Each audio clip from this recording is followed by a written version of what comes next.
Hey guys, in today's video we're going to be creating some neutral spring Easter decor DIYs using mostly items from Dollar Tree. For project number 1, I'm using 2 of Dollar Tree's styrofoam bunnies, a 220 grit sanding block to go over them and smooth them out. And then I'm going to take some gray chalk paint. This is the color Artifact. You can find this in my Amazon store in my description box below if you are interested, but you can also find it at Hobby Lobby. I gave each one of the bunnies one coat. Now, one of the bunnies turns out really cute, but the other one you could see all of where the styrofoam is put together. So I'm going to take some of that same gray chalk paint and 1 spoonful of baking soda and make a really thick paste to go over this. This is going to blend that styrofoam out and also give it some nice texture to make it look like a real cement bunny. I'm going to give this one coat, and I'll give you a close-up to show you what it looks like after I applied this coat versus what it looked like before I applied it. So it's smoothing out that styrofoam, but it's also giving it a nice texture. And I'm going to do the exact same thing for the other bunnies so they'll have these same colors. Now, once that gray chalk paint dries, I'm going to take some white chalk paint and a dry paintbrush, and I'm going to dip it into the white paint and wipe most of it off.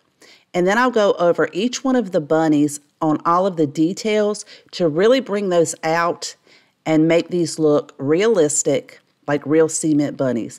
This just brings it to life, and I'll give you a close-up to let you see what it looks like before when it was just plain gray versus putting this white dry brush technique on to really bring out all those details. Now, this project was super simple and easy to do, but I love how they turned out, and by looking at them, no one would ever know that they were styrofoam bunnies. I would love to know what you guys think. For project number 2, I am using one of Dollar Tree's Valentine's Decor envelope pieces. Once I remove that hanger, I'm going to take my Cricut spatula, but you could use a putty knife or anything with a flat edge that you could just slide under that top piece, and then it will pop right off once you go around all those edges. I'm going to take some sandpaper and smooth down all of those pieces on the backboard because when I reassemble it, I want everything to be nice and flat. Using a piece of scrapbook paper from Hobby Lobby, it has a beautiful bunch of gray bunny designs on it. I'm going to line that backboard up to determine exactly where I want those designs to lay out, and then I can trace this and cut it down. I laid it on top of the backboard to make sure everything's lined up before I used a glue stick to apply the bottom half and press it down nice and firm, and then I can turn this around and repeat that same process at the top, really making sure I get those edges so the paper doesn't peel up. Once everything's smoothed out, I'm going to take the front part of the envelope sign and 10 of the tumbling tower pieces from Dollar Tree, and using hot glue, I'm going to attach 3 on each side. I'm making sure that I put these tumbling tower pieces flush to the outside edge of the sign. If it's not perfectly straight, you can lay this on a cutting board and trim that outside edging up with a utility knife or an X-Acto knife. For the bottom part, I'm going to use the remaining 4 tumbling tower pieces and just space them apart so that when I put anything in the envelope, it doesn't fall through the bottom. Using that same gray chalk paint in the color Artifact that we used in project number 1, I am going to give this 2 coats of paint. Now, I did paint the inside top portion in case you could see that, as well as all of the outside portions of the sign. I went ahead and took a detail brush to go around the outside edging of the backboard, so if you recreate this, you may want to do that before you apply your scrapbook paper.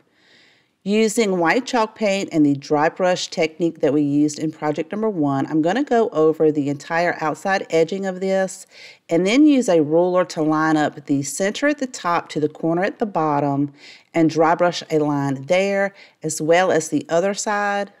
And this is going to give it some good detail and make it look more like an envelope. Using a wood cutout from Hobby Lobby, you get like 54 pieces for like $4.99. I chose the flower. I'm going to give that 1 coat of white chalk paint, including the outside edges.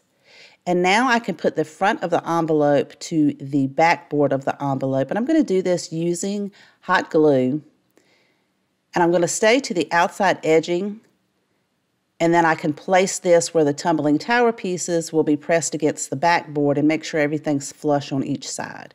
Using a eucalyptus bundle from Dollar General, I'm going to cut the stems off of this because I want my bundle to be full. So I'm going to take those and arrange them in the heights, as many stems as I need for it to be nice and full, and the length I need for it to be in the envelope. And I'm going to wrap the bottom of those stems together with some twine, double knot it to hold everything together, and then I can place this inside of the envelope off to one side. Once I know exactly where I want it to be placed, I can then attach my cute flower wood cutout right in the front, and this just gives it a nice decorative element. Now this project is finished, and I love how it turned out. You could leave this up all year long if you like and change those florals out. Let me know what you guys think of project number 2. Today's video, I am collaborating with my dear friend Sandra from DIY The Schwoben's Nest. She makes beautiful farmhouse and French country thrift store upcycles, trash to treasures, and Dollar Tree DIYs. I will have a link to her video in my description box below. I hope you will go over and watch her video. I know she will have some beautiful projects that will give you tons of inspiration. If you're new to my channel and you're enjoying today's projects, I would love for you to click that subscribe button and the notification bell. And to all my current subscribers, thank you so much. I truly appreciate each and every one of you.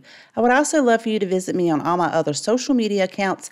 All those links are in my description box below. For project number 3, I have 2 of the wooden signs. One's from Dollar Tree and one's from Dollar General. I'm going to use the one from Dollar General for its simplicity. It doesn't have that much detail in it. I'm only going to be using it as a template.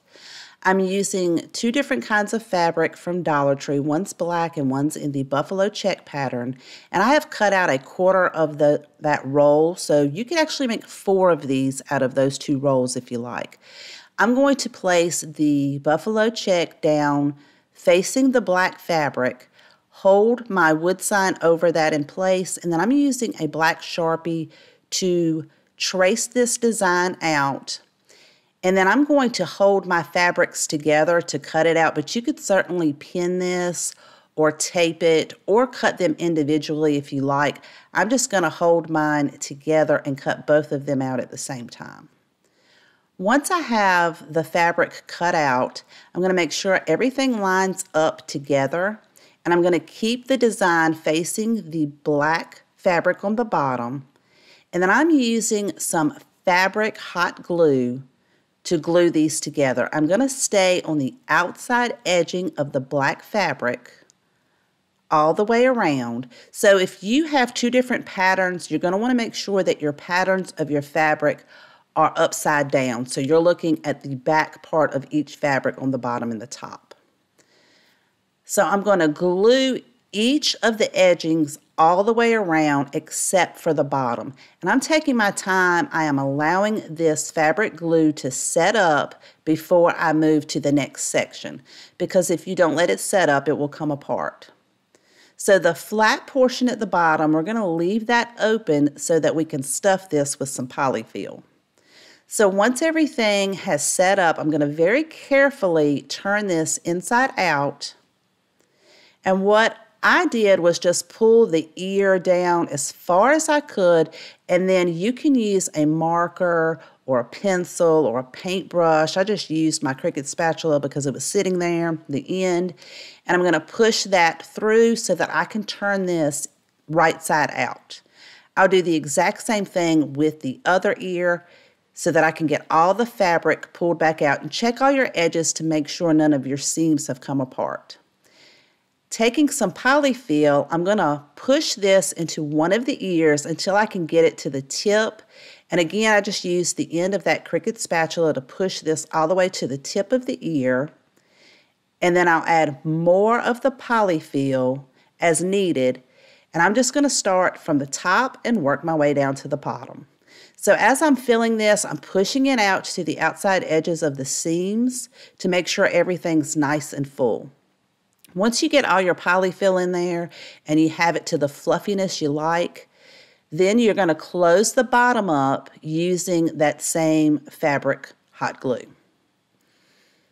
The trick to doing the bottom, because you're going to fold those end pieces inside so you can glue them together so everything looks like it has one seam all the way around, is to do small pieces at a time, because you don't want to put all that glue on there and then you can't fold it in without burning yourself and then things don't get glued properly. So I did one small section at a time, held it in place, placed the hot glue, and then just pushed it together, let that set up, and then I'd go to the other side and do the exact same thing on the other side, and just continue to do that until I got to the middle portion and closed it up completely. To give it a little bit of added detail, I'm going to take some twine and just simply tie this around the neckline and just create a simple bow. Cut the length of the tails off. And I created 2 of these, but like I said, you could create 4 of these out of those 2 rolls of fabric. I think these turned out really pretty, and they make some really beautiful fillers. If you have like some decorative balls in a bowl like this, they're just some really pretty Easter spring decor fillers that you can put in there. For project number 4, we're using this beautiful plush bunny from Dollar Tree. I'm going to remove all of the tags, and using a piece of paper, I'm going to flip this over, press the ears flat, trace this out for both ears, and then I can cut this down to make a template for our fabric. So when I get to the ends, I'm just going to round those off, and I'll cut out both templates. Make sure that they're going to cover up all the pink on the front of the ears, and then I'm going to use that same buffalo check fabric to place these templates on so that I can trace them out with my Sharpie and cut them down. So I wanted my ears to be identical, so I make sure that I line it up with the design on the fabric, and then I can cut each one of these out. To attach them to the ears, I'm going to place some of that fabric hot glue right in the center. Once I fold the ears up to kind of make it cupped, I'm going to place that fabric glue in the center to start off with and use a Dollar Tree makeup applicator, the silicone kind, to push that down, let that glue set up, and then I'm going to do the outside edge on each side and push it down. And it's going to bring it all the way to the outside edge of the pink part of the ear. I'll do the exact same thing on the other ear. Then I'm going to measure our bunny. So from the neckline down to the bottom, it is 7 inches. The diameter at the bottom is 10 inches or 10.5 inches, and the neckline is 6.5 inches. So using just a 8.5 by 11 piece of copy paper, I measured up 6.5 inches to draw a line, so it's 11 inches wide and then 6 inches from top to bottom. So I can use this as a guide to cut my fabric out. So if you have like a cutting mat, of course you wouldn't need to draw this template out, but since I'm using this buffalo check pattern, I can just go straight up the lines where my cuts are. Then I'm going to fold them over about a little less than maybe about 1/8 of an inch, and hot glue that down to create a seam on the long portion of the fabric. And I'm just doing this in short sections at a time, allowing the fabric glue to cool before I move on to the next section. I'll do the exact same thing on each of the short ends, but I'm not going to create a seam on the opposite end, because the opposite end, I want to create some pleats. So this is what it's looking like so far. I'm going to flip it over, and then on the end that I did not glue the seam, I'm going to take a piece and fold it up, because this has a square. So I'm going to fold 2 of the smaller squares together, hold it in place, and put a dot of glue in the middle and squeeze that together to create a pleat for her dress.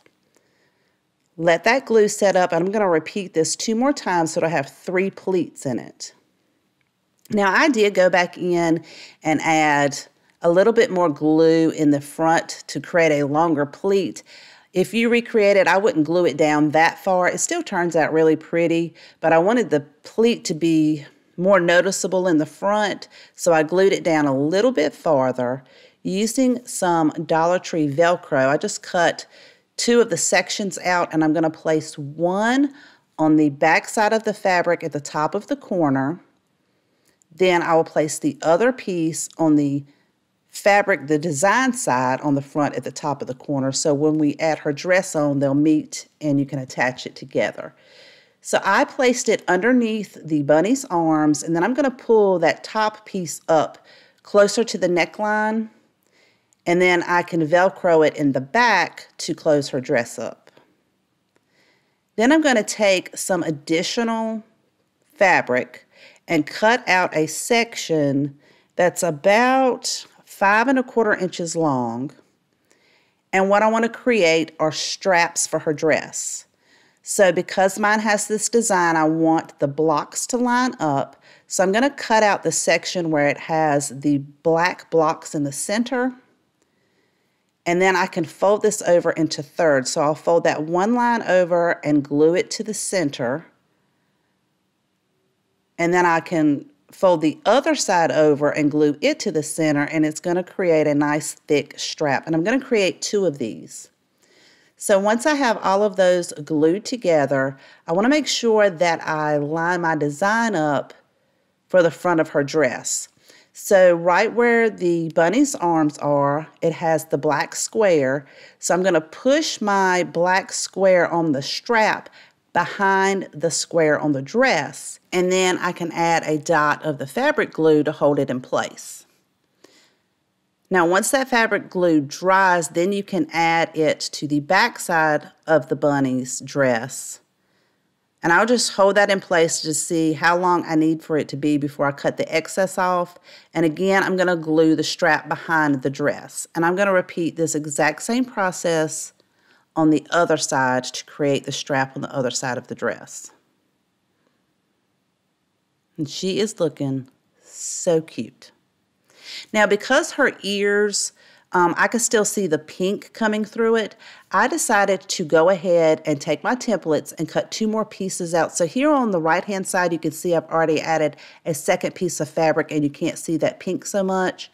So I'm going to add this piece to the other side. So if you recreate this, you may want to cut out 2 pieces of fabric to cover up the pink portion of the ear. Unless you're using like a darker fabric, you won't be able to see through it. So I'm just going to attach it just like I did the original pieces, making sure I start off in the center and then do the outside edging. To give it a little bit of detail at the top of the dress, I'm using some of Dollar Tree's ribbon. It's like burlap and lace. And I'm going to hold this up to determine how long I need the piece to be. And it's going to go underneath her arms.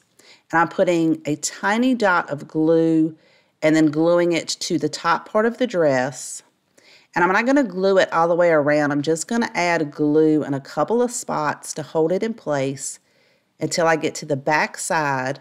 And then I can glue that down to the edge of one side of the dress. And I'll do the exact same thing on the other side.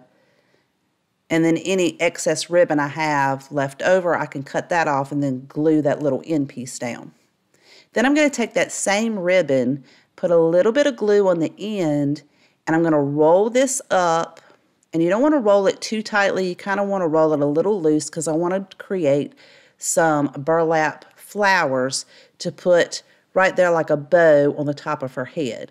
So I'm going to roll it around until I get it to the thickness I want. And then I'll put a dot of glue to glue the ends together. So I'm only gluing the beginning and the end. And then once I cut the ribbon from the spool, I can take the back part of the flower and pull just a little bit out so it'll look like a burlap flower. And I'm going to make 2 smaller ones to go on each side of the larger one in the exact same way. And then sometimes if it doesn't want to pull out, you can roll it a little bit and then pull those little end pieces in the back out. Once I know exactly where I want to place these, I'm going to attach it using that fabric glue. So I chose to put the larger one in the center and then 1 small one on each side. And you could stop right there. She is so adorable. But I took it a next step further and used a combination between a black Sharpie and an oil-based black Sharpie marker to go over the pink areas on her feet and her hands because the bottom is made of felt, so a plain Sharpie didn't want to really show up that well, so that's why I used the combination of the two. I filled in the mouth and the nose, and she is so pretty. I absolutely love how this turned out. I mean, for just a few dollars, you have a customized plush bunny for your Easter decor. You guys let me know what you think of this project as well as all of the projects in today's video. If you have a favorite, I would love to know which one is your favorite. Please let me know in the comments section down below. I truly appreciate each and every one of you, and I want to thank you so much for watching my video. And I hope you'll go over and check out Sandra's video. The link is in my description box below. Thank you so much, you guys. Please take care, and I'll see you next time.